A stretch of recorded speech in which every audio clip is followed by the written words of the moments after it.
Hello, everybody. Good afternoon to all of you, and thank you very much for joining us. At the moment, we have around 62 participants in this webinar. And as you can see, the number of participants is rising. So I'm going to give you an introduction about my colleague and my friend, and I'm very honored to say my friend, Dr. Filippo Cardinali from Italy. Filippo, thank you very much for accepting our invitation. Thanks to you, I'm going to say first of all, thank you. That is an honor to have you. To be honest with you, in International Committee of Iranian Association of Endodontists, we decided to run a monthly regular webinar. And I'm happy to say that my very good friend Filippo from Italy is going to be the first guest speaker of our webinar. This is amazing. We actually prepare the next lectures, and I've already contacted with many of my colleagues around the world, and I'm very, very happy and very honored that most of them are now ready to do that for us in our regularly webinar.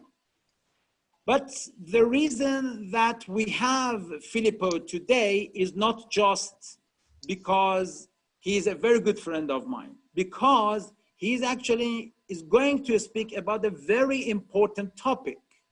You may say that, oh my God, Rotterdam again. Rotterdam is very basic. But my answer is no, it is not basic. It is the main requirement for a good endodontic treatment.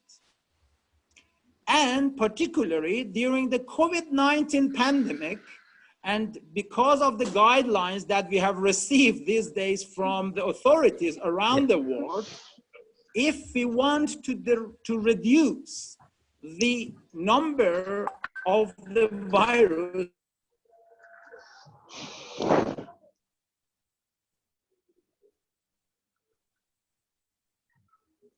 from the iris, to say, while we are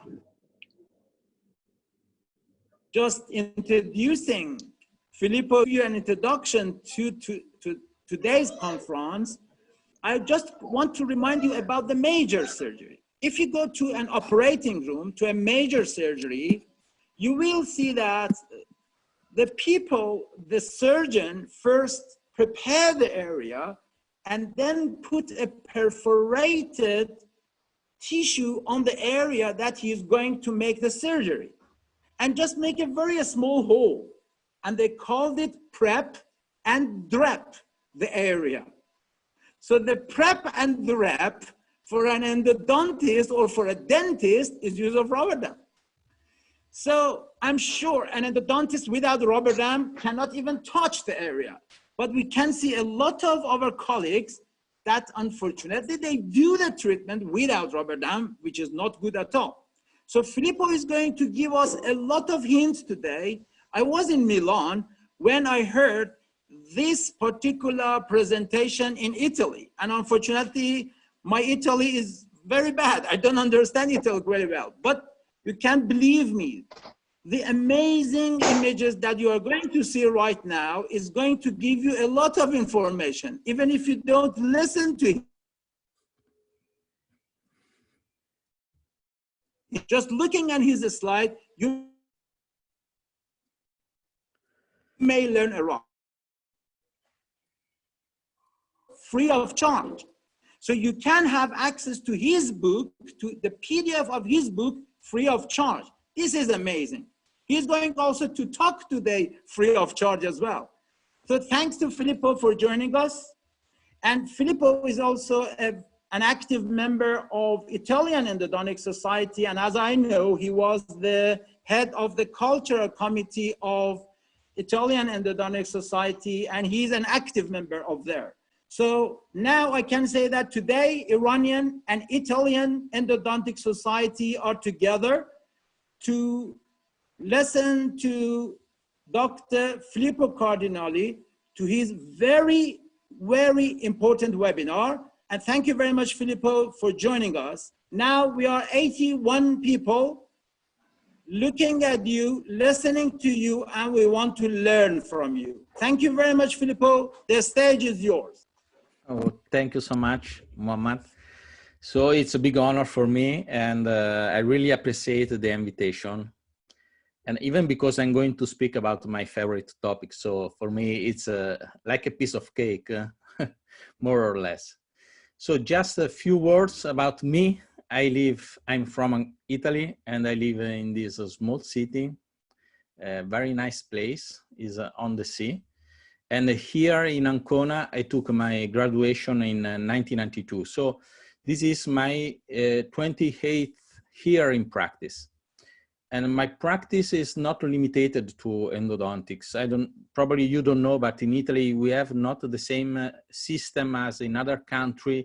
I mean, we are not working for specialization. So it doesn't exist a title of specialist in endodontics or specialist on surgery and so on. Or it makes no difference, I mean, even for the practice. So we have a different system. And in my practice, I do even a lot of direct restoration and direct restoration with a small surgery if required. And of course, in young patients, I like to play with composite, trying to copy the texture, the color, and the shape of the natural teeth. So basically speaking, I do all the tooth need to be recovered to a physiological function. So not only the endo, as in this case, but even the resto, and then the prosto, of course. And then what I learned over the time, that only follow-up can tell you if you are doing right or not in your practice. So that's why I have the opportunity to recall patients. I'm lucky for that, of course. And every time I can get a follow-up, for me, it's really, really important. However, about 65% of my practice is devoted to endodontics. That is definitely my favorite branch. And in endodontics, I have of my interest in terms of scientific association, in terms of social media, and so on. When it comes to endodontics, we basically face two problems. The anatomical problem, so we know that we have to shape the endodontic anatomy, avoiding to create iatrogenic damages, and so on. And then we face the second problem, are the bacteria that we have to remove from the root canal system. And we have to try to control the infection, because this is the only way to get the positive outcome. We know that there is a strong relationship between bacteria inside the root canal system and outcome of the therapy. And generally speaking, when we speak about infection control, not endodontists, but most of the general dental practitioners are thinking at the cleaning step. But infection control is not just cleaning, as the Professor Nekufar already introduced it before. There is another important step, and this is the asepsis. So cleaning means the removal of bacteria from the root canal system. Asepsis is what we do in order to prevent that bacteria can penetrate, can enter inside the root canal system. And if you think well, when it comes to cleaning, we are thinking at the removal of debris during the shaping and the final rinse protocol, but it's something that we can control just during the therapy. On the other hand, asepsis, we take care of the sepsis before, during, and even after the root canal treatment. So asepsis is something really, really important for the outcome of the therapy. And this is an important part, in my opinion, and not only in my opinion, if we want to take long-term follow-up.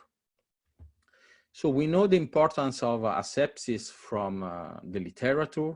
So every time there is a leakage during the endodontic treatment, because there is not a rubber dam, or because the rubber dam is not sealing in a proper way the operative field, or because a temporary restoration after the treatment that is not really good in terms of leakage control, we can have a percolation of bacteria that can affect the outcome of the therapy. And what I want to share with you today is the importance of the rubber dam. The rubber dam is, clinically speaking, is the answer to a clinical problem that Dr. Barnum had at that time. Dr. Barnum, as everybody knows, is the inventor of the rubber dam, and that all the clinicians today during the practice, we still have this problem. So how to prevent that our operative area is free of bacteria, is free of saliva, is free of blood, is free of something that can affect the quality of our endodontics and restorative as well, quality of the therapy. So this is really, really important. And this is a report on 14 December or 1864. And in this report, Dr. Barnum explained from the beginning all the steps, why to use the rubber dam, the importance of the inversion of the rubber dam, how to promote the sliding of the rubber dam. So how to manage some tricky situation, for example, very tight interproximal space. So no secret from the beginning. And if we think well, the basic armamentarium for the isolation, it is the same that we are still using nowadays. And the rubber dam is still the best instrument we have for the ASEPSIS, to increase the vision, to increase the access to the operative area, to create the comfort we need to work well in our patients. When I was at the hand of the cultural committee in 2016 with the Italian Society of Endodontics, we did this position statement on ASEPSIS. So after a review of the, so you can see we individuated all before, during, and after the therapy what it is better to do in order to avoid the penetration of bacteria inside the root canal system. And of course, the rubber dam plays a really, really important role. And so, for example, it is important to reduce, for example, the amount of bacteria. The mouth rinse before the application of the rubber dam is really important, as it is important to clean the rubber dam after the application with hypochlorite or chlorhexidine. Nowadays, we are changing a little bit this protocol because of the COVID, the coronavirus. So we know that the chlorhexidine is not really active against the virus. So in this protocol, we should add 1 minute mouth rinse with hydrogen peroxide. So basically you take your peroxide, we have 3%, so 1 part hydrogen, 2 parts of water. And even when it comes to the rubber dam disinfection, it is better before starting with the access cavity to disinfect the rubber dam using 1 minute disinfection with 6% hydrogen peroxide and then hypochlorite. Please consider that the facial masks that are using in the hospital for patients with COVID are disinfected with 6% hydrogen peroxide. So it is really active. So this is a way to reduce the bacteria. This is a way to reduce the presence of virus. And we know that this is really important because there is a potential for the transmission of the virus through the droplets that we produce during our job.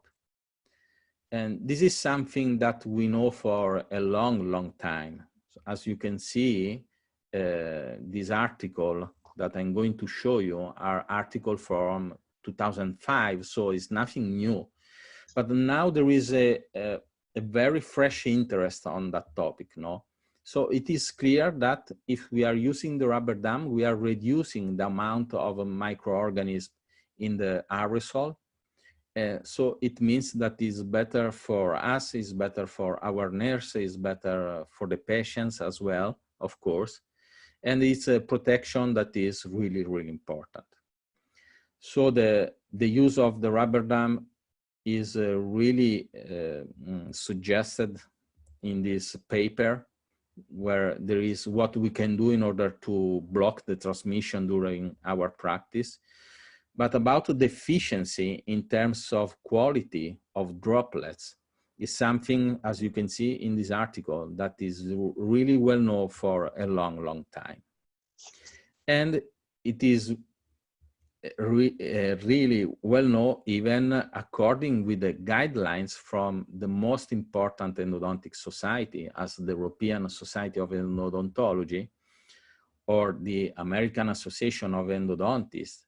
And if you see in the guideline, so it is clear that the role of the rubber dam for the infection control, and this is really, really important.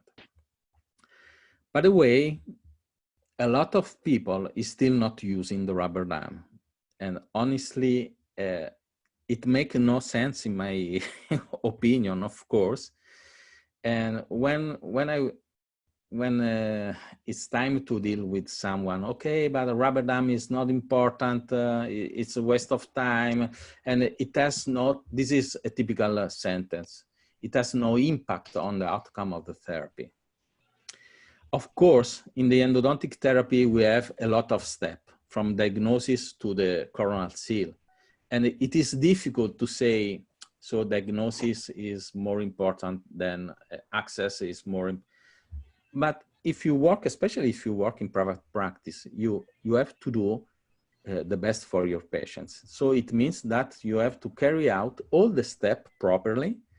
And the isolation is one of the steps for the endodontic, for a proper endodontic treatment. And we can find even some paper, this is from 2014. In this paper, the authors took into account more than 510,000 endodontic treatment. And you can see how they conclude that the use of the rubber dam has an impact on the outcome of the patients. And this is really, really important, especially when it comes to complex cases, as you can see later. Of course, the isolation, we have to plan the isolation. And I'm involved in the education on this topic for 15 years at least. So this is what I do in my practice. So I have a route to isolation, and when I move from a point to another point, when the previous point is carried out properly, then at the end of the route, you can arrive at the leakage control, and you can get a proper isolation in easy and complex cases as well. We have no time to go deep in on all the steps, of course. The clamp selection is one of the more important steps, because we know that what we want from the isolation technique is to get a stability of the operative field. The operative field has to be leakage free, and the stability of the operative field depends on the clamp selection. We have some rule to respect. The rule of 4 is really famous.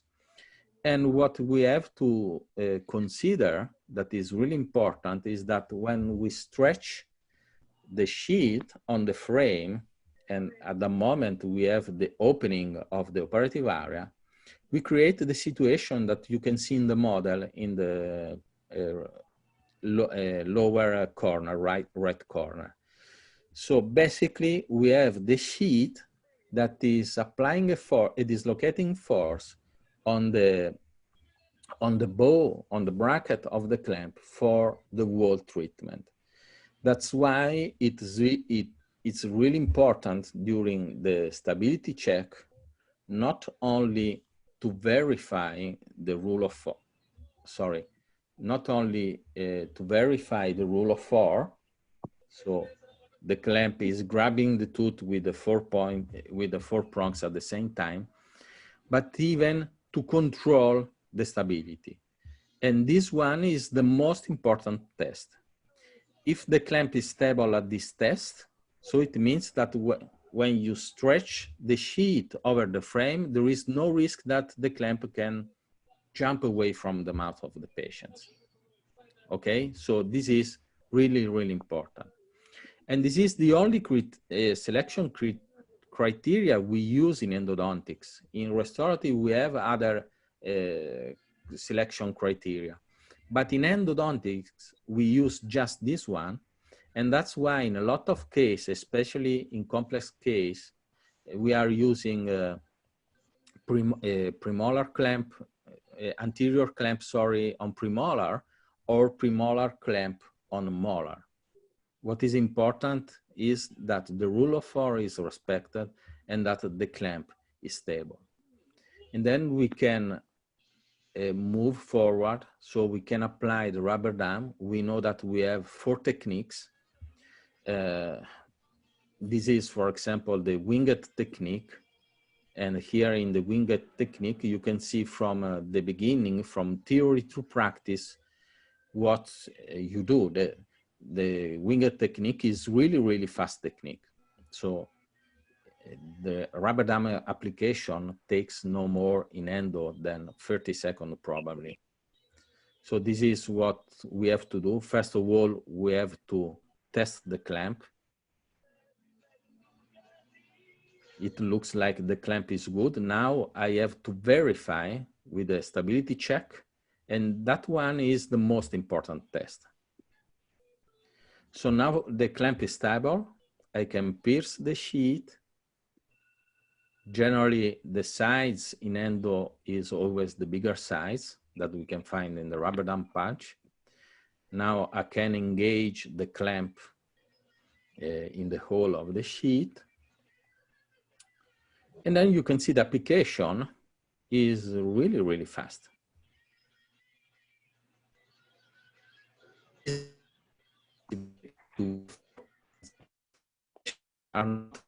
Inside mouth. So it's not invasive technique. So now we can promote the sliding of the sheet under the jaws.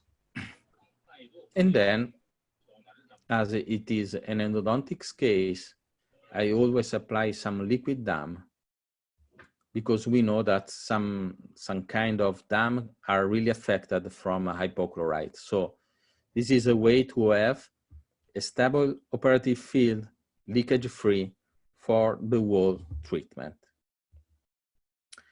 And liquid dam are really friendly for us, because every time I have some tricky situation, and every time it takes some only to carry out the endodontic treatment, I can control the leakage really easily and in a good way, with a good performance for the whole treatment, just applying the liquid dam. But I'll go deep later on the liquid dam. So that was a small introduction on the rubber dam. Now we can focus on the topic of the lecture. That means how to face a complex case in endodontics. When it comes to complex cases, a lot of colleagues, sometimes they think, okay, it's a prosthetic stamp anterior teeth, it's easier without a rubber dam. So why I have to apply the rubber dam? And how? There is any tip, any trick? So why? It's really simple. For the same reason, we apply the rubber dam for easy cases. So we have an improved access, we have a better vision. The quality of our work depends on basically on the quality, how I see the operative field, and if I can access my operative field with my tools. So in this situation, you can see how after the application of the rubber dam, everything get easier. So people with hypertonic tongue, cheeks, or with a small rima oris, after the application, so we can reach this molar, the lower molar on the upper molar, without any kind of effort. So there is another reason why we should apply the rubber dam in complex cases, because once isolated, the case turns from complex to simple. Everything gets easier.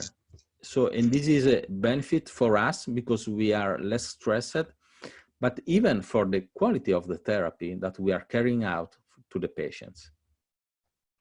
So this is a stupid example, no? So this is a patient with a small rima oris. So it is really difficult to access to the second maxillary molar. After the rubber dam application, it's like a piece of cake.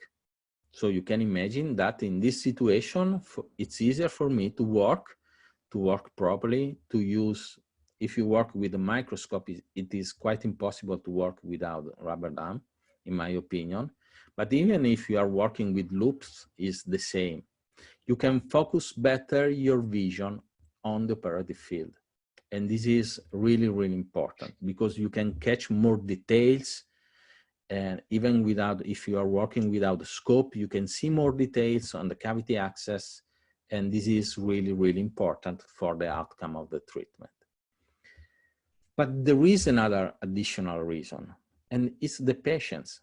I'm a private practitioner. The quality of my life depends on happy patients. So the only way I know, there are 3 ways to get the patients happy.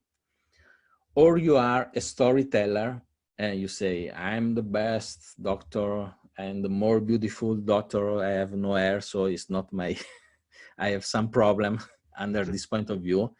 And then you can perform everything inside the mouth of the patients. Or you work for free, but I cannot. Or you have to fix problem. So the patients arrive with a problem, you fix the problem, they are happy to pay, and they come back with a family and so on. So every time we have a situation like this, where there is the eternal doubt whether to extract the tooth and to replace with an implant, or to try to recover the tooth.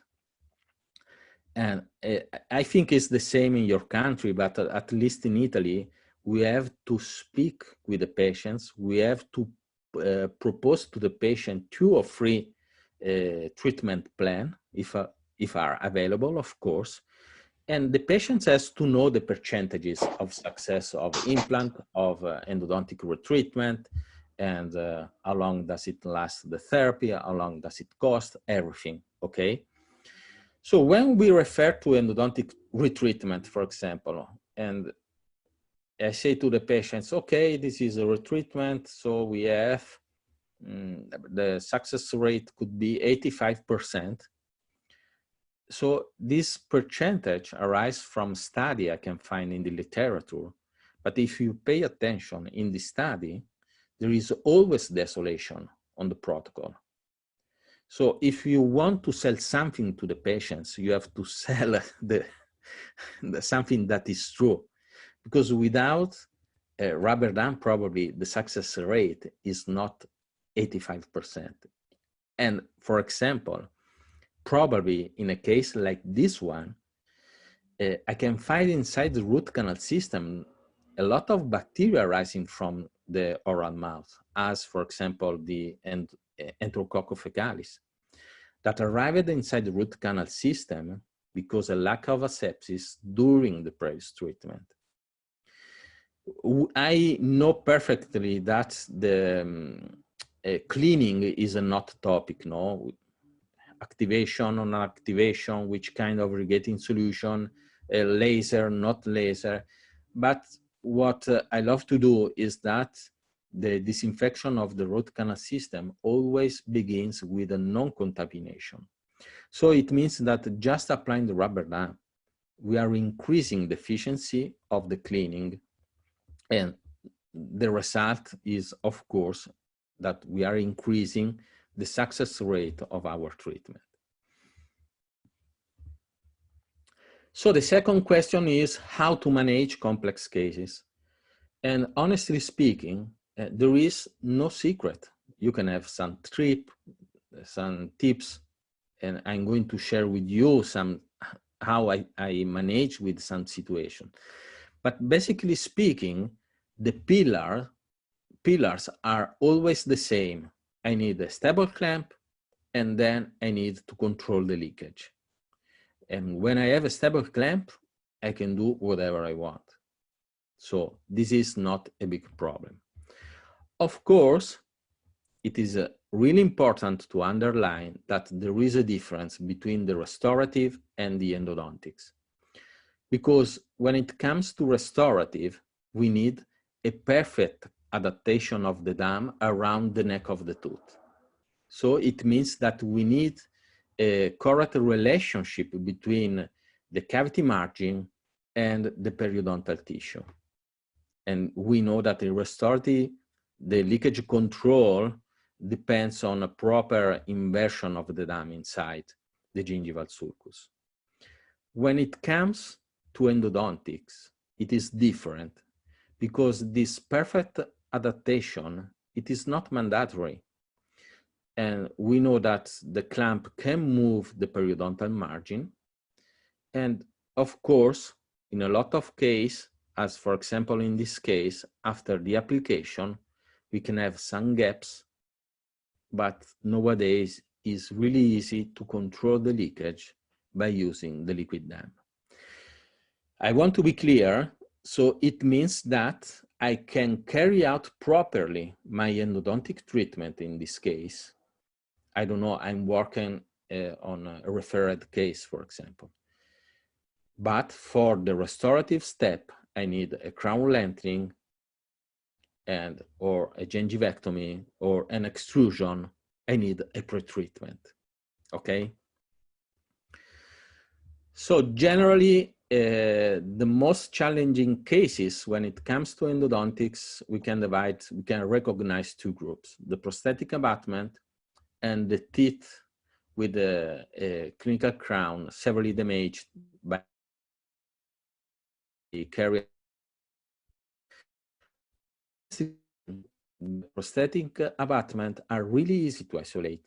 Why? Because apically to the finish line, there is an undercut arising from the original shape of the root, and this undercut is a very, very good retentive area for the clamp. So our aim is to make that the clamp grab the tooth apically to the finish line where there is this retentive area. And this is possible because I can move the periodontal margin with my clamp without any problem. So here you can see the finish line.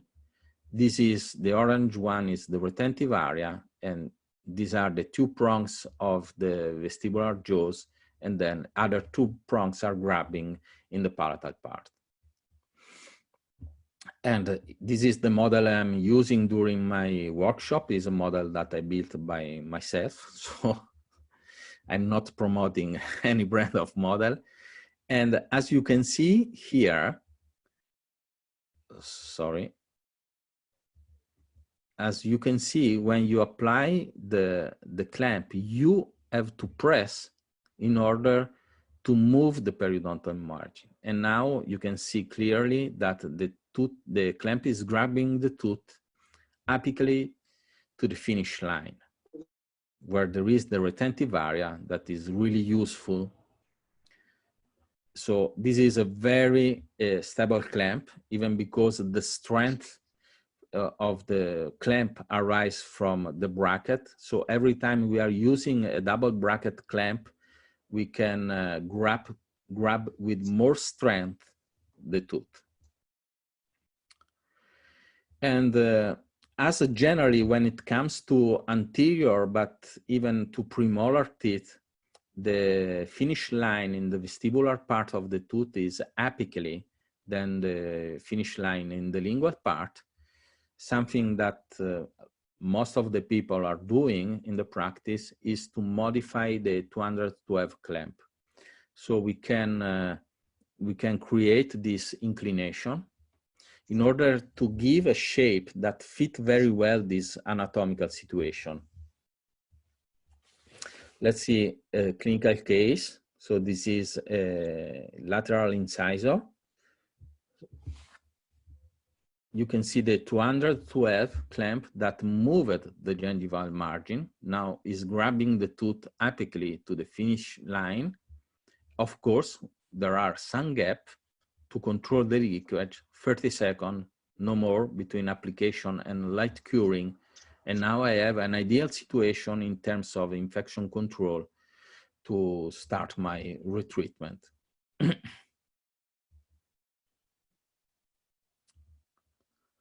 This is a video.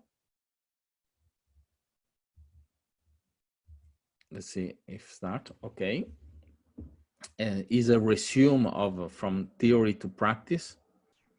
So the clamp selection is really important. During the clamp selection, I verify that the clamp is stable. And it's always a winged technique that is definitely my favorite technique for application. And you can see how fast is this technique. So why to renounce at all the benefit of isolation just to save 20 seconds? There is no reason. So now I can apply my liquid dam. There are two types of liquid dam. A type is like a flow. So after the light curing is hard. The other one is like a silicone. I prefer this kind, the first type, this type of liquid dam that is really hard after the light curing.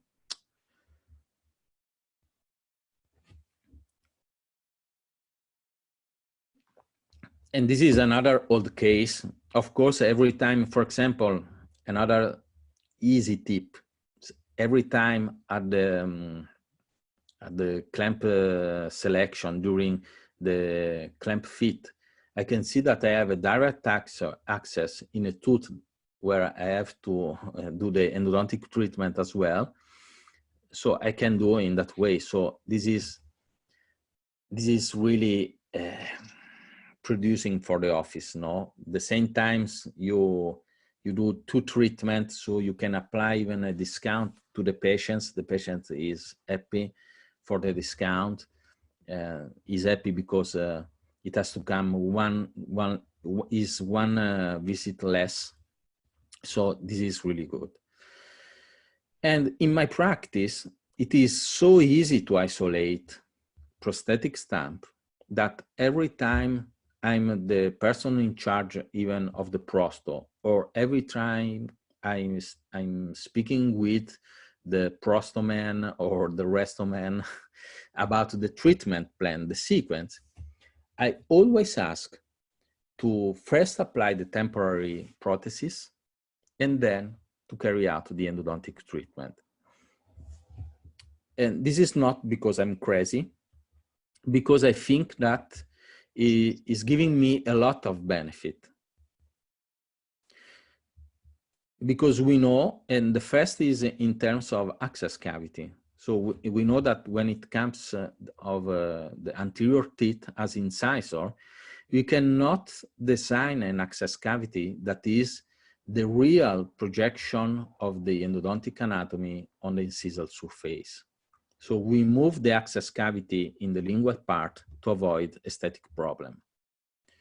And these are the typical access on anterior teeth, but the green one, the green circle is the real projection of the anatomy. If I place the temporary crown before, I have no more this problem. So I can carry out my straight line access to the apical third. And of course, it's easier to shape, clean, and pack a straight canal rather than a canal where you have sometimes a strong curvature in the coronal part of the root.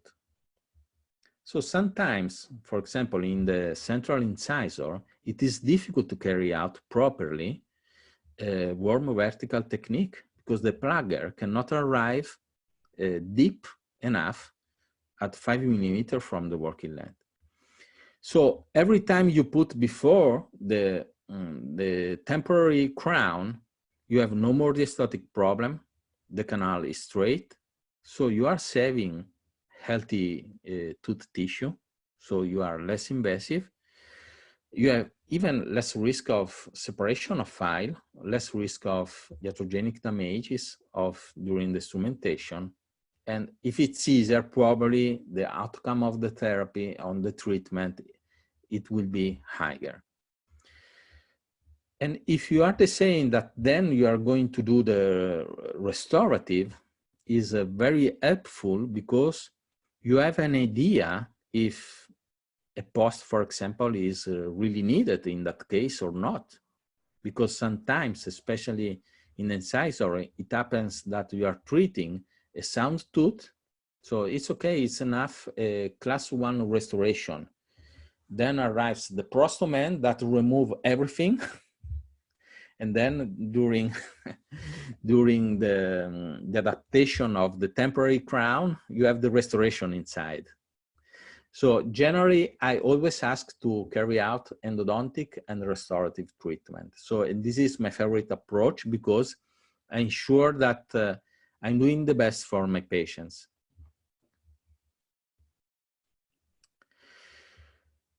So let's see some clinical case. So sometimes when we have a knife edge preparation, finish line, we can have some problem. Generally, this problem are always arising from the vestibular surface.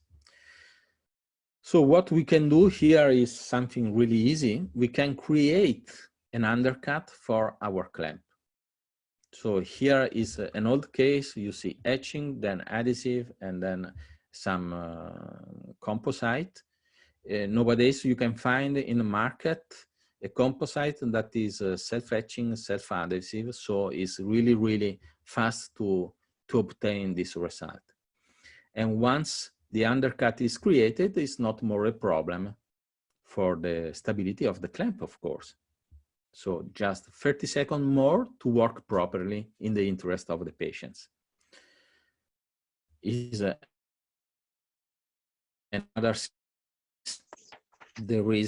is not possible to have a stable clamp here.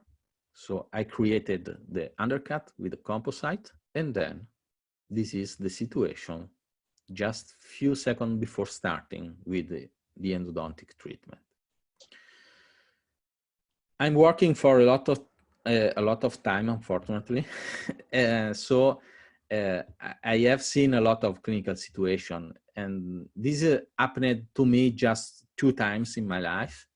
But I want to share with you because sometimes could happen even to other colleagues. So in this case, the width of this canine was so huge that it was not impossible to grab the tooth under the finish line, even at the maximum opening of the forceps. So here, to get a proper isolation, the only solution was in a single isolation approach. I always prefer a single isolation when it comes to endodontics and when it's possible, was to create 2 undercut, one in the vestibular surface and one in the palatal surface. Sometimes we have the opposite situation, that the tooth is so small that the clamp is not grabbing with enough strength the tooth, so the operative field is not stable. In this situation, if there are other teeth, you have to carry out a multiple isolation, like in this case. And when it comes to multiple isolation involving prosthetic stamp, please consider that the leakage control arises, as in resto, from a proper inversion of the edge of the rubber dam in the gingival sulcus. So it means that we are inverting the rubber dam at the level of the retentive area, where there is the undercut. And please don't think it's working very well. You have just to try. And when people say it's not impossible, I always remember this thing, that the isolation from Sanford Crease to Barnum at the beginning were isolation without any kind of clamp.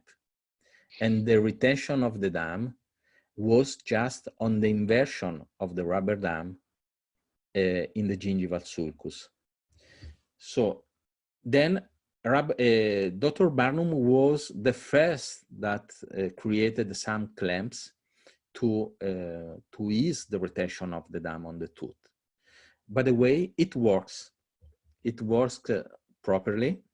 So you can find reference in the history of the isolation. And of course, if you are using a rubber dam with a good thickness, it's working even better. But it works.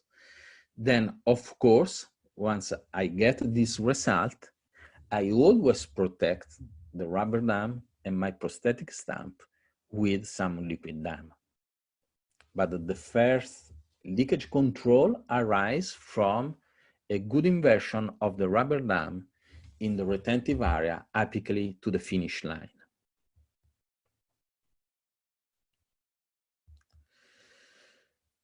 So when it comes to premolar abutment, these are the clamp that I'm using more. Of course, I use in a lot of cases a clamp with a double bracket because are more retentive.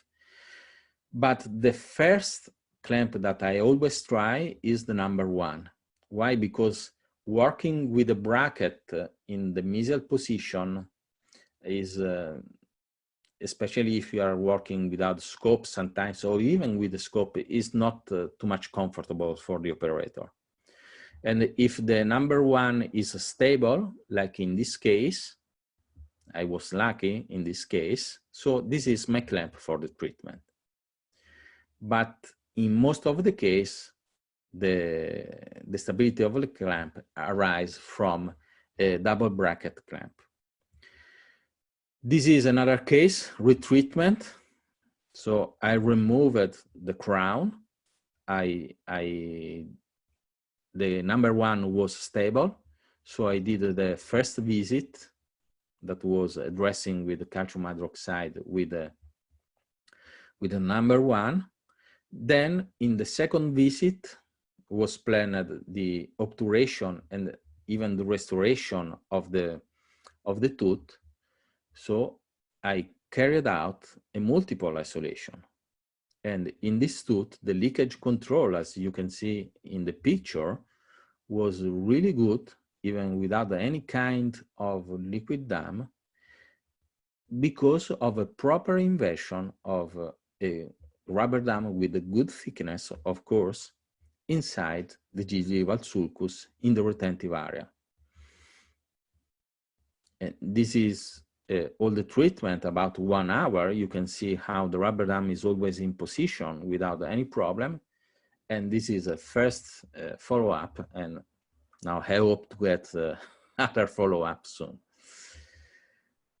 So as I told you, in any case, if we want just one shot to find a clamp for a prosthetic stamp of a premolar, the clamp with a double bracket are working very well. This is a 212. This is the situation of is a clinical case with a video. So this is the preparative radiograph. The colleague prepared a temporary crown, so you can see the finish line in the vestibular part. This is the clamp fit on the right. The clamp is grabbing the tooth apically to the finish line. And this is the video of the application.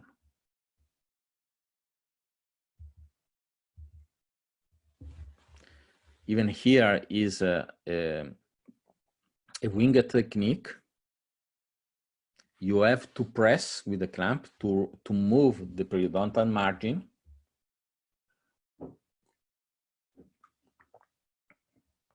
And then you can get your leakage control with the liquid dam.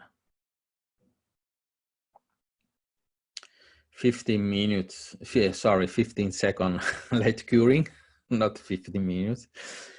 And you have a perfect leakage-free starting point for your endodontic retreatment. One of the most frequently questioned is what is going to happen if we apply too much rubber dam or not.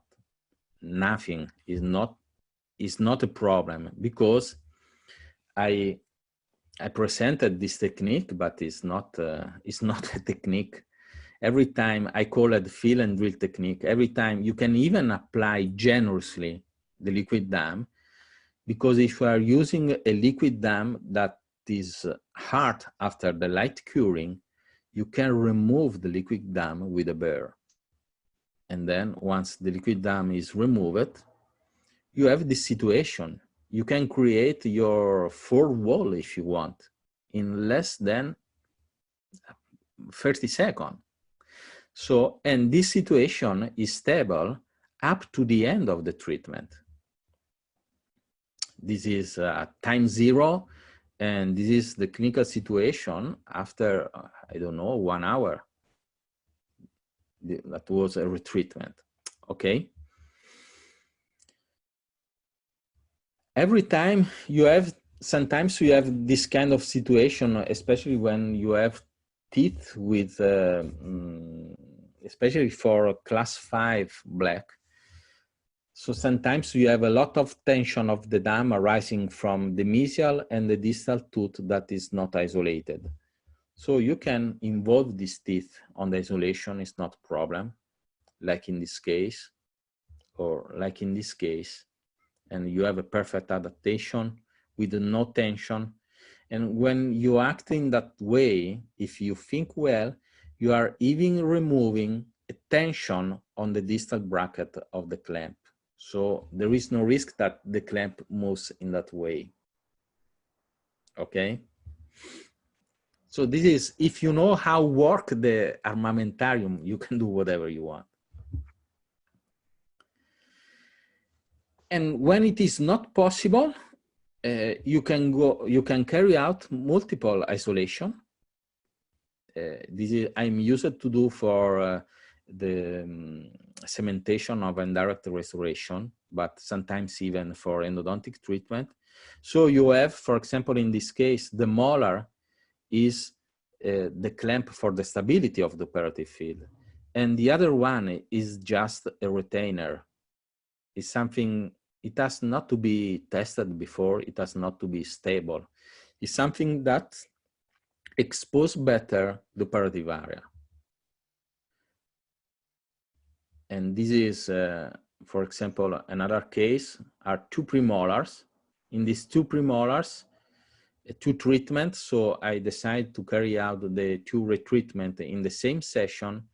So in the second premolar, you can see that the clamp is grabbing the tooth apically to the finish line. In the other premolar, the rubber dam is inverted in the retentive area, apically to the finish line. This is the situation, and this is the situation at the end, just before the obturation. So after 1 hour, I don't remember.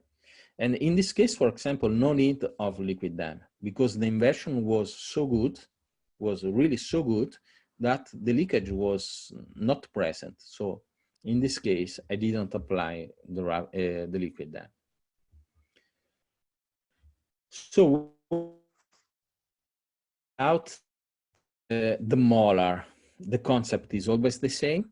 The aim is to find a clamp that grabs the tooth apically to the finish line in the retentive area. Of course, we have to move the gingival margin.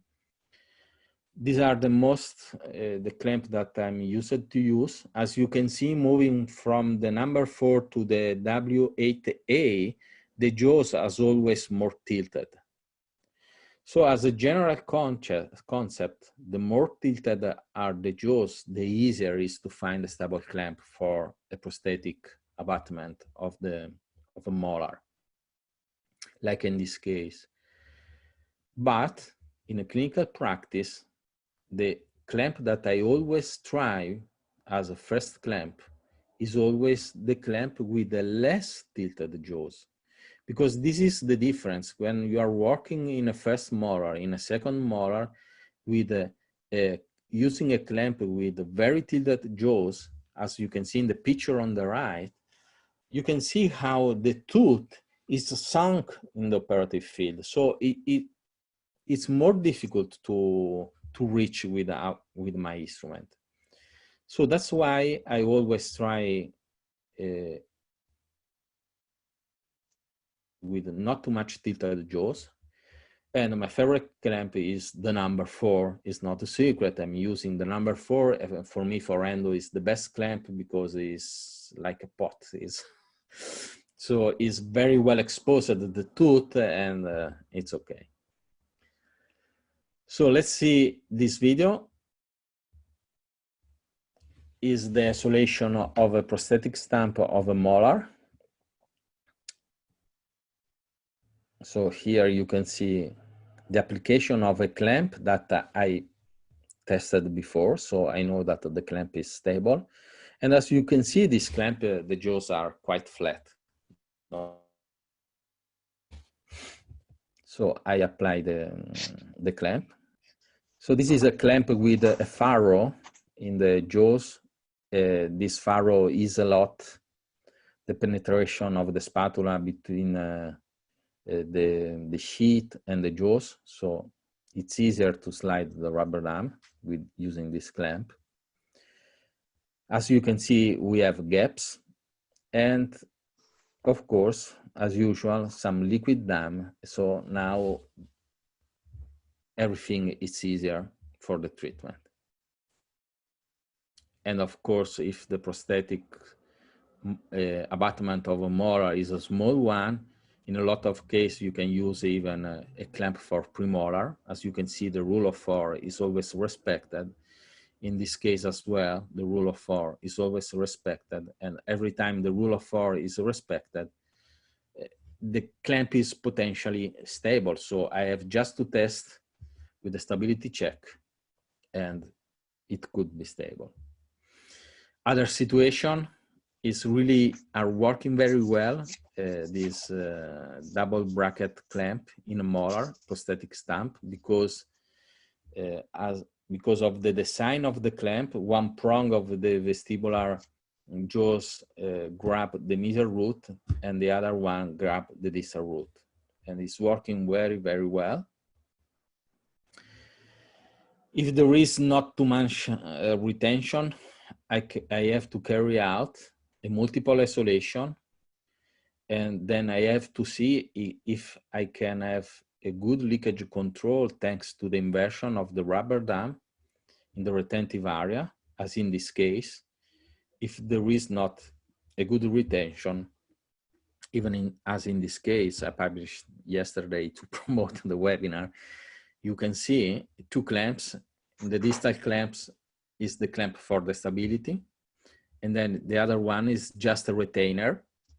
So this retainer makes that the dam is not embedding the operative area, and then with the liquid dam that is really stable, I can do my retreatment. And this is the situation after 1 hour, 30 minutes. So no leakage, everything is perfect.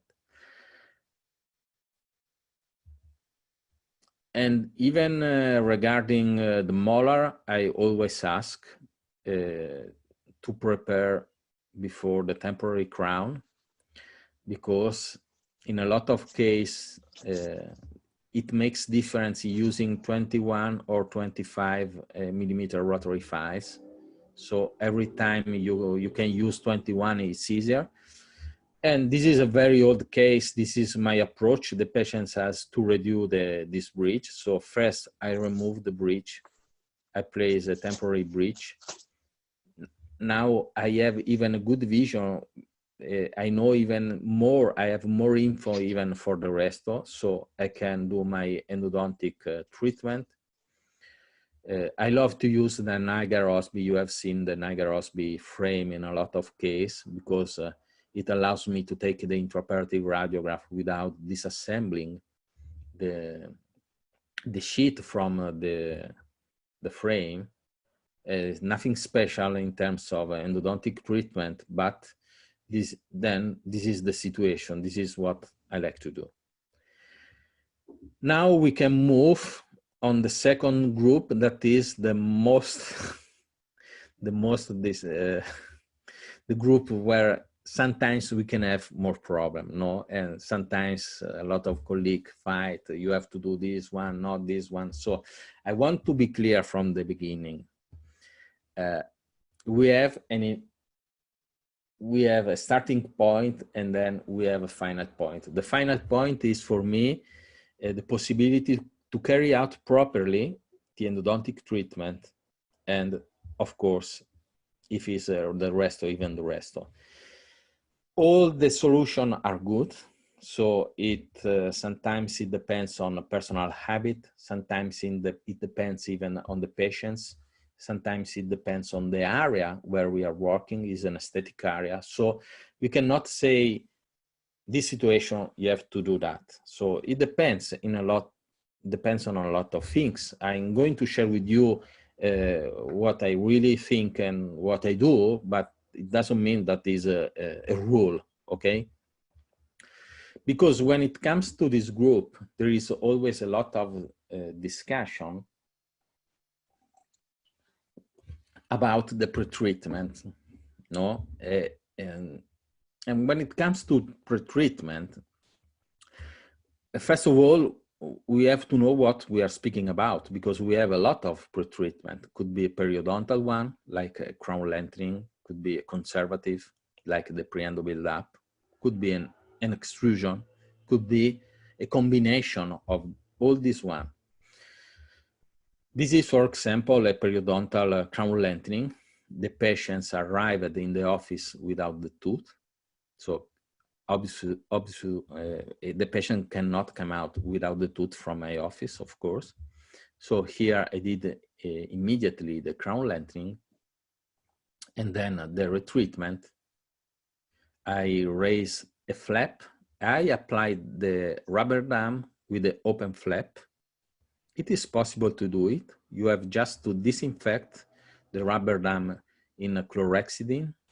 After the disinfection, the rubber dam is sticking. It's not a problem, but you are applying the rubber dam in an open flap, so you have to do it.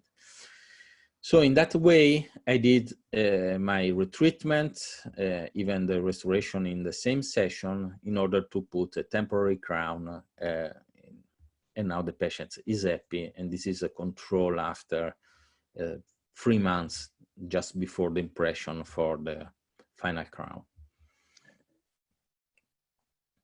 This is the sequence, but this is what I really do in the practice, because this is the difference. Sometimes you see this is the case, but some people are hitting you what you do really to get your life easier, no? And this is what we have to do. So first of all, with the bear, you have to search for sound tissue. So now when I have my sound tissue, I know, first of all, how many bone I have to remove for the crown lengthening, and this is really important. And I still love to use the copper band. It's something that belongs to the past, but are really, really useful. So before raising the flap, basically the margin of the cavity is already prepared. Then I can raise, I can perform my crown lengthening, I can apply the rubber dam, I can do my retreatment, and as I love to sandblast cavity before the adhesive restoration. So I have the rubber dam, I have my copper band ring, so no risk to damage nothing, so I can do everything. Another kind of pretreatment is the extrusion, orthodontic extrusion. This is a typical fracture. Margin is not visible in this case. After the extrusion, you can see how the clamp can grab the tooth, even in the palatal part, so I can carry out properly my endodontic treatment. And this is a case where I did more pretreatment in the same patients. So first I started with the extrusion. So I did the endodontic treatment with a pre-endo build-up, we can say. And then after a crown lengthening, in order to create a situation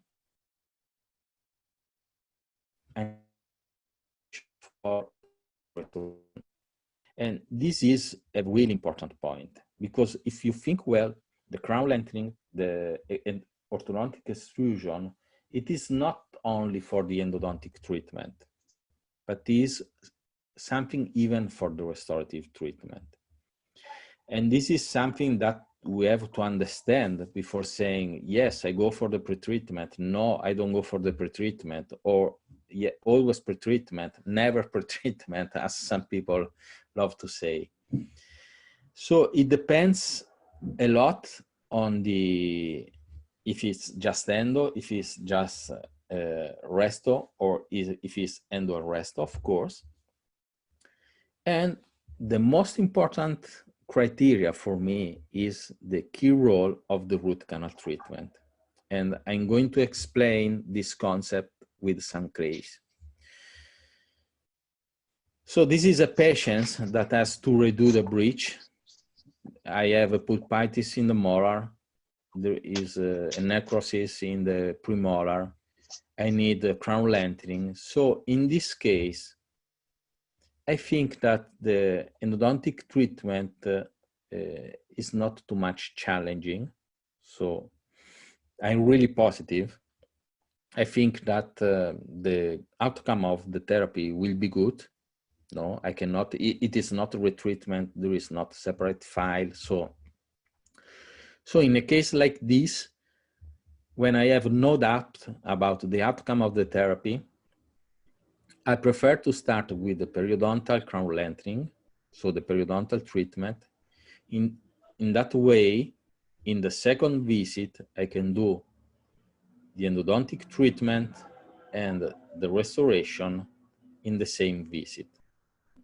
Okay, thanks to the periodontal treatment, basically I create a good situation for a proper isolation, not only for the endo, but even for the resto. And in this case, for example, here, there is no need for a post.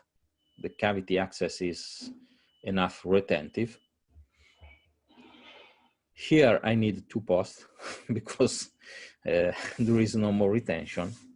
As you can see, I always love to use this kind of copper ring. And this is the restoration, and this is the post-operative radiograph. This is a similar case. This is a young lady, very young because she's 40, I'm 52, so is very, very young. And there is even aesthetic problem. So in this case, even though from the preparatory radiograph, I can understand that this is a premolar with free canal, by the way, is a primary treatment. So I decided to do immediately the crown lengthening, and then in the same visit, the endodontic treatment and the restorative treatment in order to place a temporary crown. So after 1 week, the patient has a temporary crown, so the aesthetic problem is completely managed. And as you can see, thanks to the crown lengthening, I created an ideal situation for a proper isolation, even for the restoration of the tooth. In this case, especially this kind of rubber dam is really is really weak resistance, we can say, to the hypochlorite. So I applied the liquid dam not because of presence of leakage, but just to protect the sheet for the next step, that was the restorative step. So I carried out the endodontic treatment. This is the intraoperative radiograph. It is confirmed that 3 canals were present. So this is the restoration after the obturation. This is 6 months follow-up just before the final impression, and this is a 5 years follow-up.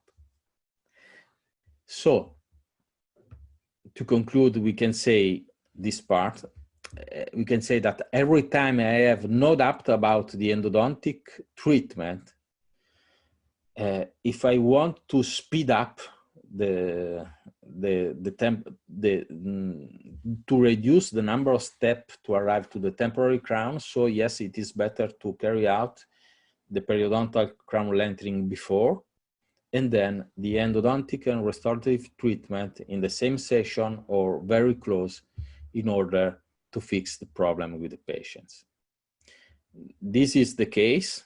So the colleague did the crown lengthening in this situation, and then after I took the benefit of a ligature with a Teflon under the clamp. As you can see, always my beloved copper band ring, so it's not a problem. The situation is different if I have doubt about the outcome of the therapy. So when I work alone or when I work, this is a case referred, the first question about this case is in the doubt if to replace the tooth with the implant or not.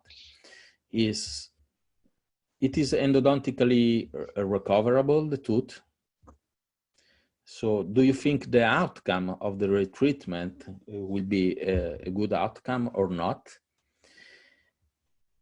And until you don't put your hands inside or your instrument inside the canal, it is impossible to understand.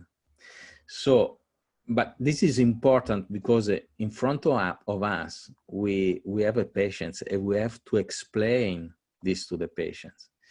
Because we know that in a situation like this one, if I can carry out a proper treatment, I can have 85% or more success rate. But if I cannot fix the ledge, for example, the success rate decrease to 45, 50%. So if it's 50, it's a decision of the patient. So probably it is better to replace with an implant. So I think that I'm going to suggest to the patients, probably it's better you replace with an implant. And another important point is, in this situation, you go straight with a crown lengthening, risking to lose some bone helpful for the implant. So that's why, in my opinion, in a situation like this, we should try to do our best to assess as soon as possible if we can recover the tooth under the endodontical point of view. That means that we have to try to isolate this kind of cases. We can have a lot of way to isolate this case. In this case, one clamp with a single isolation was enough, and that's good. In other case, probably you have to go through a multiple isolation and with a retentive clamp. So in that way, for example, I did my endodontic treatment. It is really important, the coronal seal after the treatment. I always use a glass ionomer cement or a flow, like in this case. And then it's okay, dear lady, I did a good treatment, so I think that it's worth now to do the crown lengthening and the restorative step with a long-term temporary crown, 6 months, 1 year, in order to see if the healing is good, and if it's good, how do you feel with the tooth? That is really important. So the colleague completed the treatment with a crown. This is a 9-year follow-up. After 9 years, the patients went back for a chipping of the crown, as you can see in the mesial part of the crown, but no problem under the endodontic point of view. So the colleague did once again the crown, and I was really happy because I never liked the not good adaptation in the distal part of the crown, but he never showed me the crown. But God is really great. So the patients went back once again after 7 years from the therapy or other problems. So I took my radiograph, and that was the radiograph. I understood why he was reading me the radiograph, but it's still working well. And even periodontium is good, but I'm happy for what I did. The resto and the endo was good. So we have to find a way every time we have adapt for the isolation of this case, for the adapt on the outcome. We have to find a way to take a good isolation. Sometimes we can stabilize the clamp with some flow, as in this case. Sometimes we can go for a multiple isolation, and we can take the benefit of the so-called the flowable wings. So it means that you move the rubber dam with your finger, and you fix the rubber dam with a liquid dam, or with a composite, or like in this case, with a liquid dam. So I have at least other 10 minutes. It's okay? It's okay. Okay. Yes, yeah. Okay. Please carry on. Even because now it's time for the most controversial pre-treatment we have in endodontics. That is the pre-endo build-up. By the way, Filippo, there are some questions that they send it to me. So whenever you finish, we'll start the questions. But right now, okay. Please go ahead. Okay. So a pre-endo build-up is an option. I grew up with the feeling that pre-endo build-up was something mandatory for a good endo. After a lot of years, I think that is honestly an option. Sometimes it's mandatory, sometimes you can do even without. It depends on your habit. By the way, these are the reason why we should, every time we have this kind of teeth with a severely damaged crown, this is the reason to carry out a pre-endo build-up for clamp stability, leakage control. This is tank for irrigants, is a very old concept, no? But in the other end, of course, it's time consuming because it's one step more. Is, in my opinion, is always temporary because cannot be part of the final restoration for a lot of reasons. So it depends basically on the workflow of the clinicians. But the very good point I like of the pre-endo build-up is that if you think well, there is not a cost, a biological cost for the patients, no? When you go for a crown lengthening, you are losing some bone. When you go for extrusion, you are reducing the ratio or root crown. So here there is no cost, biological cost for the patients. So let's see some clinical situation. Let's start with the first one. And so it's really easy to decide if to go for the pre-endo build-up or not. And what we have to do first of all is to look for sound tissue on the margin of the cavity. This is really, really important. So with our bear, I look for sound tissue. Now, only after, without accessing to the access cavity, to the pulp chamber, sorry, now I can carry out my stability test. So if the clamp is stable, so I can apply my rubber dam. Of course, there is not a good adaptation in this distal part. I can manage easily this one with the liquid dam. If I want, I can even create the fourth wall with a liquid dam if you feel the need of the fourth wall. And then this is the clinical situation. So in that way, no leakage, I can carry out properly my treatment. So no percolation of bacteria. And this is the 7 years follow-up of the case. So every time I have the clamp is stable and the clamp is grabbing the tooth apically to the level of the margin, so in my opinion, in my practice, the pre-endo build-up is an option. So could be dependent, the patients will be back in 6 months. Okay, maybe it's better something very strong as temporary restoration. But if it's coming the next week, it's not mandatory, of course. It's a clinical option. Let's see another situation. Now here there is a very deep caries. I always start in the same way with the removal of the caries, of the decayed tissue.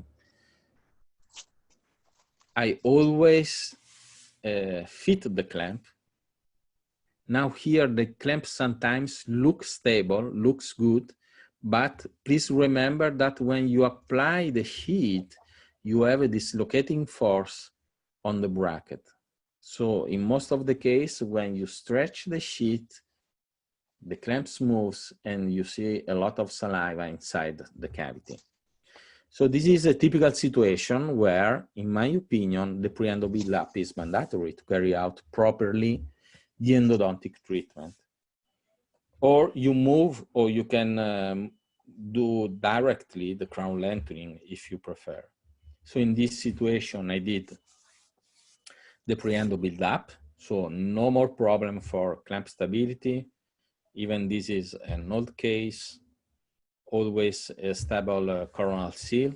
So the patients went back to the referral.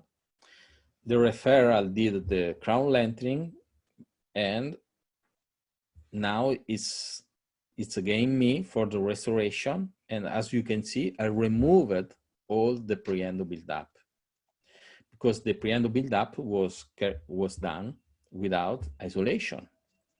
And we even know that the link between 2 layers of composite did, when these 2 layers are not done in 24 hours, there is not the same strength. So for me, for the patients, it is better to have a composite restoration done in a good way. And this is the healing of the soft tissue, and this is a 14 years follow-up. Of course, sometimes it is difficult to resist to the temptation to do just a class 1 build-up after the pre-endo build-up, and everything is done, and so it's perfect in 10 minutes, even the restoration is done. To resist to this temptation, when I'm working in a non-aesthetic area, of course, I love to use this kind of composite that is blue. So I have to remove this composite, and it's really useful, this composite, for example, when during the crown lengthening, to see the difference between the tooth and the restoration. So this is a case. I did basically a vital pulp therapy on the premolar and an endodontic treatment on the molar.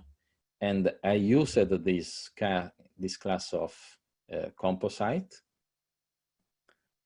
So now, thanks to the composite, I can see very well the margin, because you apply this composite always in a sound tissue. So in the margin, that will be the margin of your final restoration. So I took the impression. These are the indirect restoration. And then after 1 week, I cemented the restoration.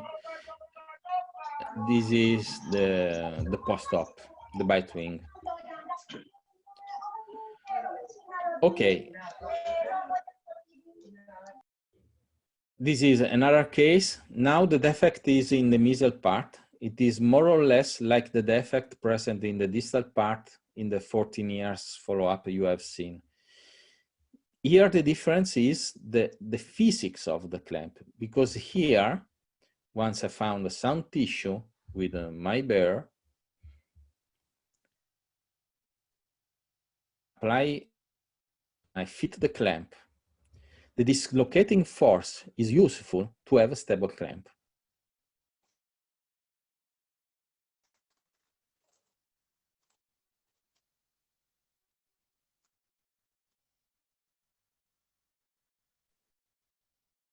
I think Professor Cardinali is disconnected. It's happened technically. So let's see what will happen. So while we are waiting for Filippo to come back, I'm actually ready to prepare some question and raise some question if the one that I received from you guys, or if you like to speak yourself, we can turn on your microphone. You can turn on your microphone by sending your video. I can understand you want to speak, but I think something happened for Filippo. Let's see. Just because the session is for 2 hours, we just have 30. Okay. Okay, there are some questions by Filippo. I think is disconnected. Let me call him.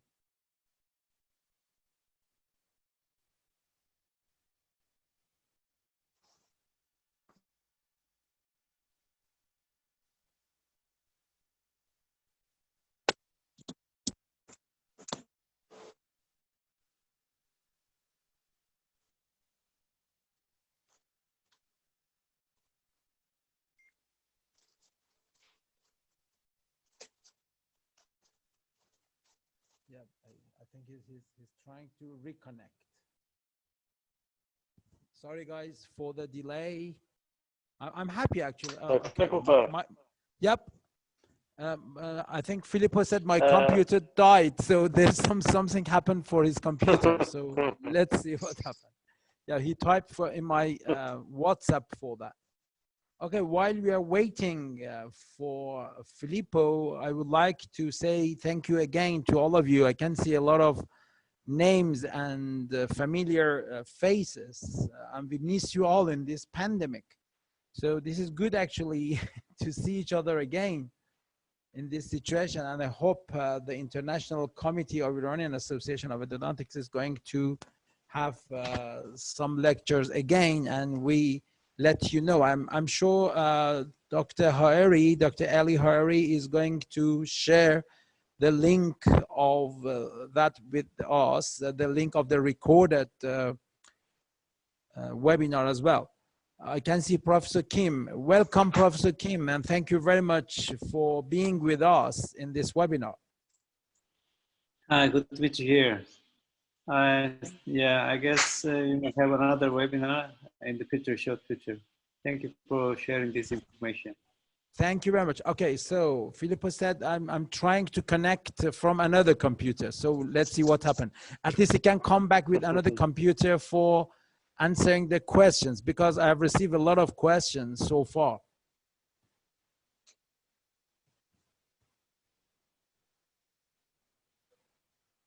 The good thing is we now don't have any excuse to do our treatment without rubber dam, I think, because Filippo is showing us the very heroic way of applying our rubber dam. And I think there is no more excuse. If anybody say anything, we should say that, okay, look at Filippo. So let me tell him that we are waiting. Maybe good just for a question and answer.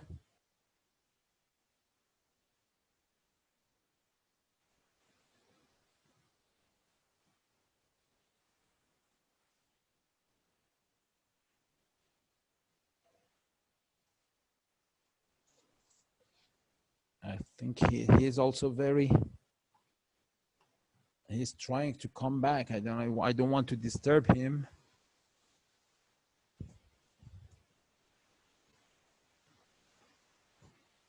So what I can see here, actually, we have many colleagues from around the world, which is very good as well, from Turkey, from Iraq, from Korea, from Canada, from everywhere in the world, from India.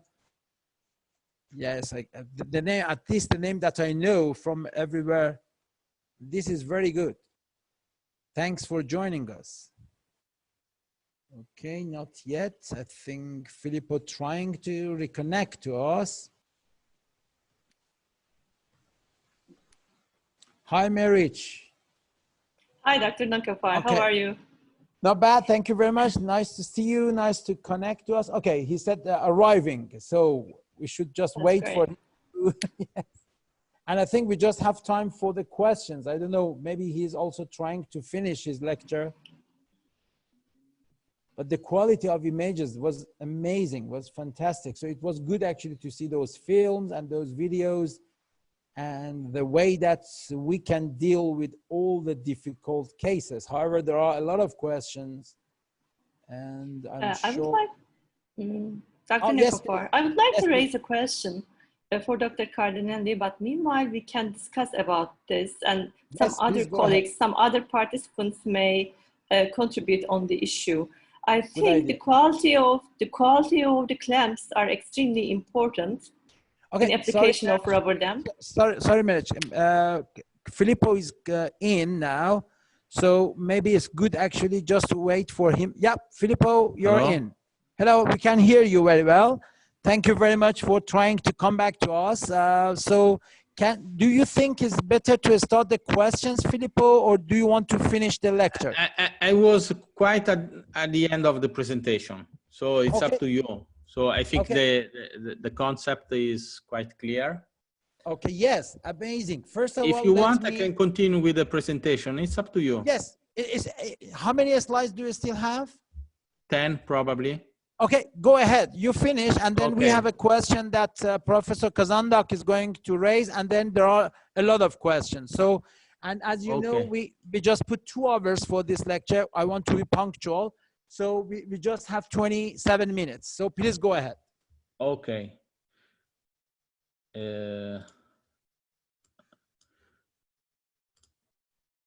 But I'm not allowed to share the screen. Okay, yes, I know, because this is a new one that you are in. So now you are allowed. Okay.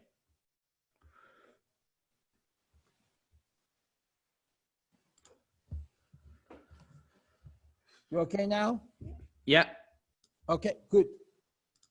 Sorry guys, technical problem, and I'm happy actually that we just have a very simple technical problem so far. Okay, please.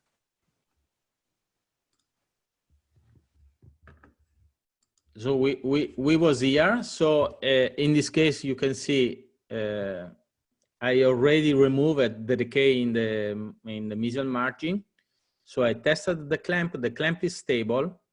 So I applied the rubber dam. I control the leakage with the liquid dam before entering on the pulp chamber. So it's under the infection control point of view, there is no problem.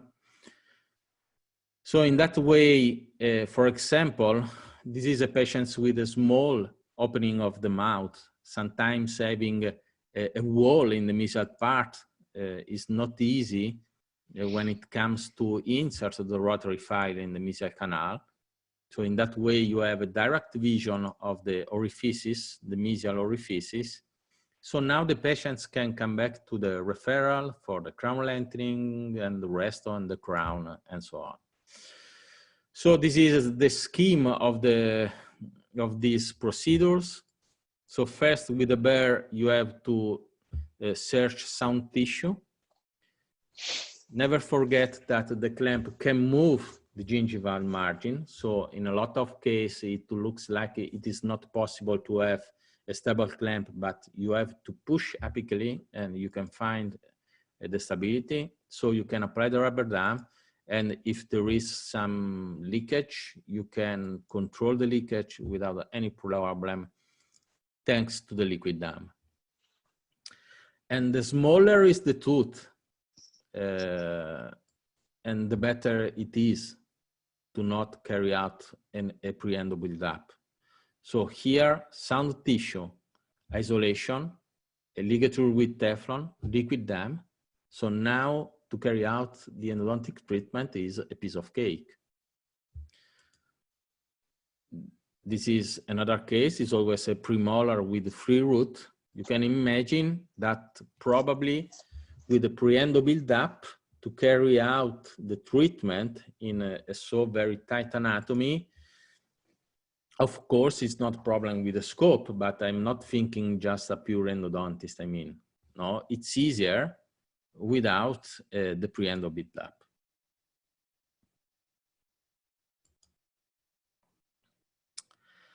So these are other cases, but we can conclude sometimes if you have you have a growth of margin, you can, I don't know the English name, we call electric scalpel in Italy, it's the same.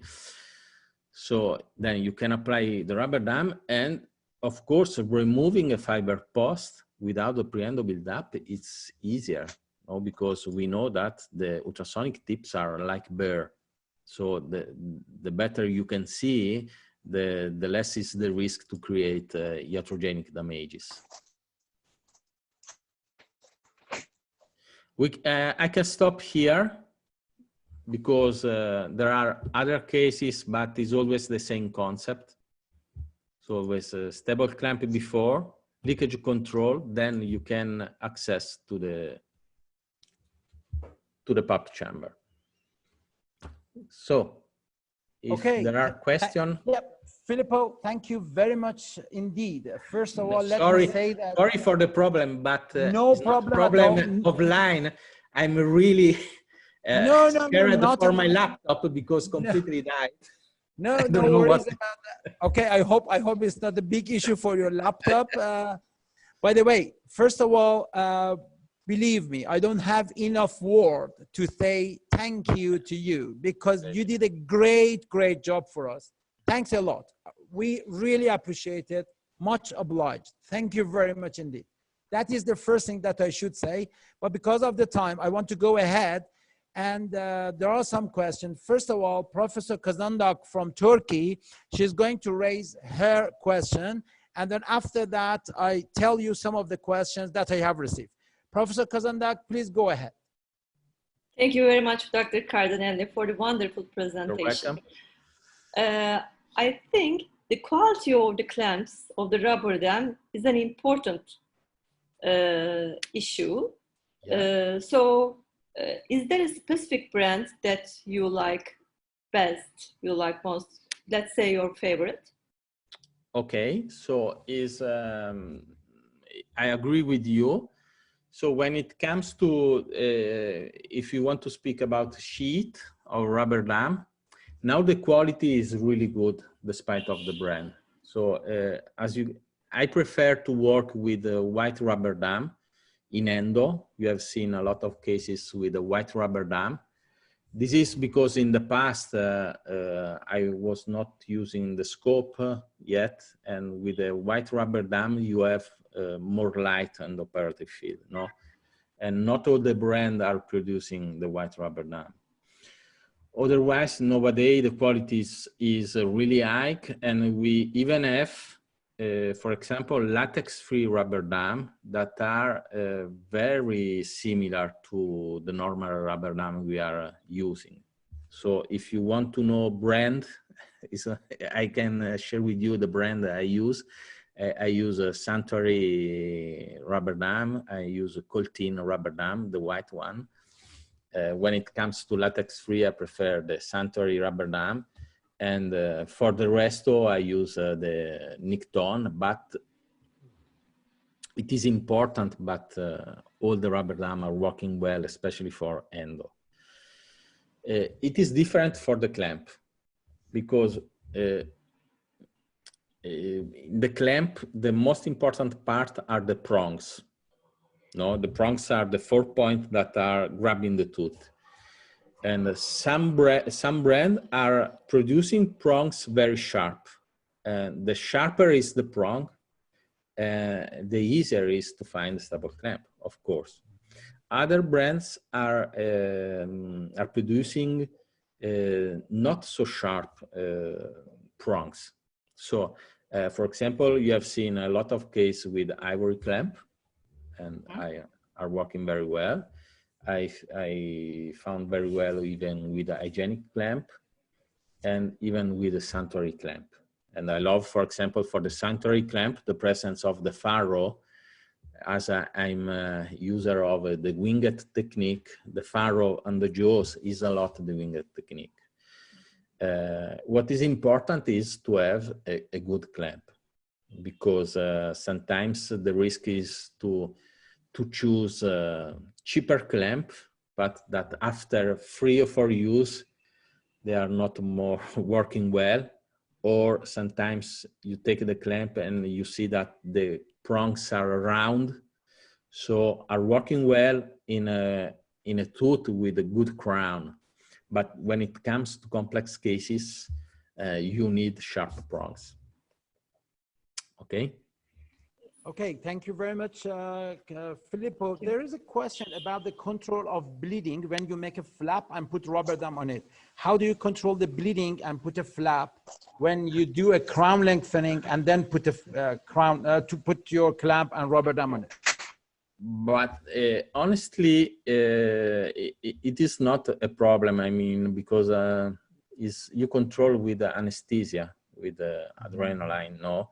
Then generally you can have bleeding when you cut with a scalpel, but once you raise the flap, the bleeding is generally is not too much. And of course, under the rubber dam, the flap you raise it is touching the bone. It's not completely open, so it's just so generally you have no problem for the bleeding. Okay.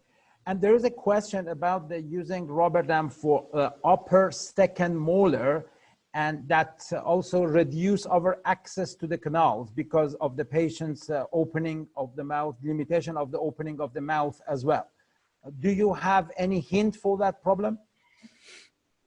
No. I mean, so once you apply the rubber dam and you are increasing the access, and this is good. So every time, but it's not a problem of the second molars. Yes, generally it's the second molars. But for example, I think that endo is an important part of a treatment, no? So for example, if it is planned an overlay, I am the one that is removing 2 millimeters on the occlusal surface, no? Because it's easier for me for the endodontic treatment. So sometimes it is really helpful to remove some dentin in the, to reduce the crown, of course, if then it will be reduced for a prosto purpose. Otherwise, today it's easier thanks to the heat-treated night rotary file, but sometimes it's really challenging. Okay, thank you. I'm making it a bit quicker because I've received many questions about the use of rubber dam for prosthodontic treatment, aesthetic treatment, restorative treatment. And the last question is, how can we use rubber dam for aesthetic treatment, like laminate veneers or something like that? Give us some hint. So the question is really simple, in my opinion. So if you prepare a veneer knowing that you are going to use the rubber dam for the cementation, the preparation has to be juxta gingivalis. So you have not to go too much deep inside the gingival sulcus. So, and this is because in a lot of questions, okay, you have to go for a cementation of a silicate crown, but there is a knife edge preparation, so I cannot apply properly the rubber dam. Okay, the problem is at the beginning. I want to go for an adhesive cementation. Adhesive means I have to use the rubber dam, so I have to do a preparation that allows me a proper isolation for the cementation. Otherwise, you have to change the sealer for the cementation of the crown or of the veneer. Of course, if you go too deep with the preparation, it's really challenging.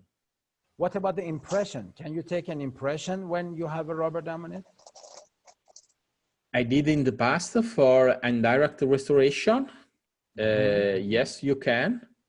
But now I'm using the tray that I can take the impression on the upper and the lower arch together. So I think it's more ergonomic for the office. So I prefer now to remove the rubber dam and to take the impression just one shot for when it comes to indirect restoration of just one tooth, of course. Okay, there is another question about the projection technique. Do you use projection technique, or do you recommend projection technique, canal projection technique? Yeah, I know that. I have seen, honestly speaking, I have seen this technique just on books. I never seen it in a congress. Okay. So, no, honestly, I like the concept, but so I think that the time you spend to isolate properly, to put the cone, and you have to start the treatment in order to carry out the build-up with the projection, probably you finish the endodontic treatment. Okay, so, yes, you're right. Yeah, right. So it is doable, of course, but honestly, I never tried. Okay. And there is a question about the inversion of rubber dam. They say that how to do the inversion of rubber dam step. Any special instrument? No, just a spatula or a specimen. Or you can even sometimes, for example, in restorative, with a silk floss in the interproximal space. So no specific instrument for that. So there is no specific instrument for that purpose. No, it's a specimen or a Heidemann spatula. Okay, there is another question about the cutting the access cavity. Do you cut your access cavity before putting your rubber dam, or after you make your access cavity first and then you put your rubber dam? And in the case that you put your rubber dam first and you want to cut your access cavity, what happened for the long access of the tooth and direction and prevent from perforation? Okay, so this is very interesting. Sorry, before Filippo, before you go ahead, I'm going to ask everybody if they turn on the video, because at the end we want to say thanks to Filippo altogether. So that's time to turn on your videos first, and then I may ask all of you to turn on your microphone as well. But at the moment, please go ahead and turn on your videos. Okay, Filippo, go ahead. So the concept is to access to the pulp chamber after you place the rubber dam. So sometimes it is true when you have, in some cases, once you place the rubber dam, you completely lose the relation with the neighbor teeth. So if you are working in a tilted tooth, there is a risk of creating perforation, of course. So in my opinion, it depends a lot on the experience of the operator. What I always say to the participant to endo courses of rubber dam, if I think it is not a shame to, rather than to create a perforation, to access the tooth or to discover at least a pulp horn without the rubber dam. Okay, but everything is ready in your tray for isolation. So you can, if you are scared to create a perforation because you are working for 2 months, okay, so discover a pulp horn. So now you know there is no more risk to create a perforation, but the rubber dam is ready. So you have not to make that the patient's rinse is rinsing, or you place immediately a rubber dam and then you can move forward. So this you is, prefer actually to cut your access cavity, or at least prepare something first and then put your rubber dam. But as you know, I always do the access cavity after isolation. After isolation. Most of the case. But if someone feel better because of risk of creating perforation, to go without, so please, you have everything ready in your tray for isolation. So you already test the clamp, you have your frame, everything. So you can discover just the pulp horn, and then you place the rubber dam without that the patient screens nothing. So in that way, you are controlling the risk of the infection in a good way. But as I told you, it depends on the expertise of the operator. Yep, exactly.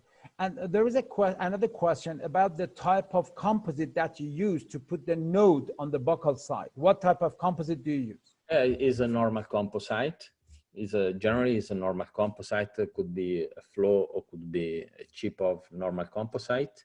I have seen in the market, I don't remember the name. I think it's, I don't want to say the brand because probably it's a mistake. But there are some composites that are self-etching and self-adhesive. So could be it is even, not necessary to use any bonding agent underneath of that? Yeah, of course, the strength is not too much, but it has to work just for 1 hour. So it's okay. Unbonded, self-cure. Unbonded, yes. No etching, unbonded. So okay, and there is a question from Professor Bakhtiar. Hengame, please go ahead and raise your question. Turn on your microphone, please. Nice to see you, by the way. We missed you a lot. Thank you very much. Thank you. It's same here. Thank you very much for your nice presentation, comprehensive and informative. Actually, somebody asked my question. I saw your cases, you know, the dam is nicely inverted. And I wanted to ask, ask you which kind of instrument do you use for inverting the dam? It is nicely inverted in all of your cases, and I believe you do it some kind of specific for yourself. No secret. For the inversion, I'm sorry, I have no special instrument to sell for the inversion of the rubber. No, it's just with a specimen and with a spatula. When it comes to multiple isolation for restorative, when you use the floss to promote the sliding of the rubber dam between the teeth, then once the rubber dam is slid, to promote the inversion at that level with the silk floss, you use the silk floss as for the oral hygiene.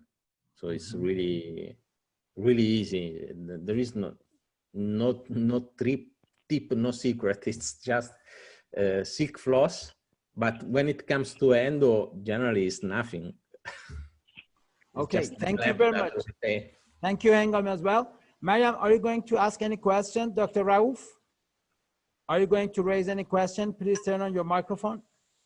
Hello, go ahead. Hello, and thank you so much for this nice presentation. Hello, thank you. I have a question. I want to know your idea about electrosurgery instead of crown lengthening in some cases that only removing the soft tissue is enough. What do you think about it? So thank you for the question. So as you have seen in this case, but I have even a lot of other cases for restorative purpose.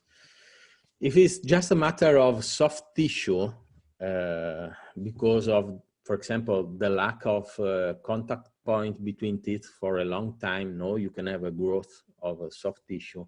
So sometimes there is no need for a crown lengthening with remodeling the bone.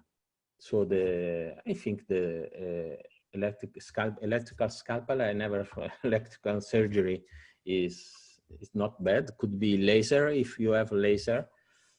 Sometimes you can remove the soft tissue just with a burr without water. It's a little bit less fancy, but it works as well. So I'm not against this kind of things. Okay, Filippo, there are some more questions. There is the question about the bad effect and consequences on the tooth structure and on the periodontium. So when you use your clamp, especially in the case that you put it under the finishing line of the tooth that is an abutment, are you worry about the effect, bad effect, gingival margin, and also on the tooth structure, both? Honestly, there is no any kind of problem. Honestly, there is any kind of problem because you are just moving. It is like to say, if you put a cord inside the gingival sulcus, there will be a problem. Of course, you have, if you place in the gum, it is completely different, but there is no problem. Of course, you cannot take a beautiful picture after a veneer cementation if you are using clamp on the tooth, so you have to wait a little bit, but there is no problem at all. Okay, and the last question is about the use of rubber wedget. Do you use rubber wedget rather than the clamp in some cases, especially in is the elastic cord? Exactly, exactly. The aim of the elastic cord is to fix the rubber dam between the first isolated and the first not isolated tooth in multiple isolation. You can use it. I generally cut in the corner of the dam a little bit, a small piece of the sheet, and I use it like the elastic wedget. Okay, then there was also another question that I have received. I think I may ask you to turn on your microphone and ask your question, because they said that thanks for the valuable lecture. Thank you, Hila, for restorative purpose. How can we put the clamp and the retainer on the same tooth? You cannot. Okay. So the clamp is for stability of the operative field. Okay. The retainer is something that exposes better the tooth. It's really useful in veneer cementation, for example. Okay. Thank you very much, everybody. So what am I going to do now? Oh, yes, that is my... I'm going to ask everybody to turn on your microphone and put your hand together and clamp for Filippo Cardinali. Thank you very much, Dr. Filippo Cardinali. Nice presentation. Thank you very much indeed. Thanks a lot. Thanks a lot. Very much, Filippo. Thank you very much, Muhammad. That was amazing. That was amazing. Thank you. Amazing lecture. Bye. Thank you very much. Thank you. And I hope to visit your country sooner or later. Cardinal. I hope to visit in real life. Hopefully after